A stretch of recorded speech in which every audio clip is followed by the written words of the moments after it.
రామాయణం కేవలం ఒక పురాణ గాథ కాదు. అది మన జీవితానికి ధర్మాన్ని, విలువలను నేర్పే ఒక అనంత సాగరం. ఈ గొప్ప ఇతిహాసంలో శ్రీరాముని జీవితం మనకు అనేక పాఠాలను బోధిస్తుంది. అందులో ఒక ముఖ్యమైన అంశం శ్రీరాముడు అమరత్వాన్ని కాదని తన లీలావతార సమాప్తిని ఎంచుకోవడం. దేవతలు శ్రీరాముని వద్దకు వచ్చి భూమిపై ఆయన చేసిన అసాధారణ త్యాగాలు, ధర్మస్థాపనలకు శాశ్వతమైన అమరత్వాన్ని ప్రసాదిస్తామని చెప్పారు.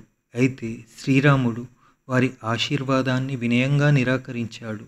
ఆయన మనసులో ఒక స్పష్టమైన ఆశయం, ధర్మనిష్ట ఉన్నాయి. నిశ్శబ్దంగా నిలబడిన శ్రీరాముడు తన మనసులో దృఢనిశ్చయంతో ఇలా అన్నాడు: జననం మరణం జీవన చక్రంలో సహజమైనవి.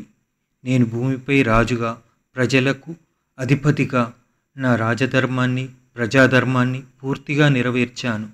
నా లీలావతార ఉద్దేశం సంపూర్ణమైనది. ఈ స్థితిలో నా జీవితం కొనసాగడం నా ధర్మానికి విరుద్ధం. నేను ఒక సామాన్యుడిలానే నా లీలావతారాన్ని పూర్తి చేసిన తర్వాత ఈ శరీరాన్ని విడిచిపెట్టి పరమాత్మలో విలీనమవ్వాలని కోరుకుంటున్నాను. శ్రీరాముడు ఆధ్యాత్మిక జ్ఞానంతో తీసుకున్న ఈ నిర్ణయం మానవాళికి ఒక గొప్ప మార్గదర్శిగా నిలిచింది. ఆయన తన బాధ్యతలను అత్యంత నిబద్ధతతో సంపూర్ణంగా నెరవేర్చారు. చివరకు సరియు నది ఒడ్డున ధ్యానంలో లీనమై తన దేహాన్ని విడిచిపెట్టి పరమాత్మలో విలీనమయ్యారు. శ్రీరాముని ఈ అద్వితీయ నిర్ణయం మనకు ఈ కింది ముఖ్యమైన పాఠాలను అందిస్తుంది. ప్రజలకు ధర్మాన్ని పాటించడం ఎంత ముఖ్యమో చూపించింది. ఆత్మజ్ఞానాన్ని పొంది లౌకిక బంధాల నుండి విముక్తి పొందడంలోని గొప్పతనాన్ని తెలియజేస్తుంది. మనిషి ఎంత గొప్ప ధర్మనిష్టలో ఉన్నా జనన మరణాల చక్రానికి అతీతుడు కాడని, భౌతిక దేహానికి ఒక ముగింపు ఉంటుందని శ్రీరాముడు నిరూపించాడు.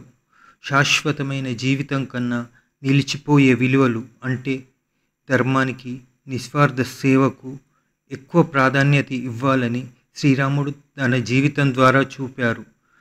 శ్రీరాముడి ఈ మహత్తర జీవితం మన ఆధ్యాత్మిక ప్రయాణానికి, ధర్మబద్ధమైన జీవనానికి ఎప్పటికీ మార్గదర్శకంగా నిలుస్తుంది.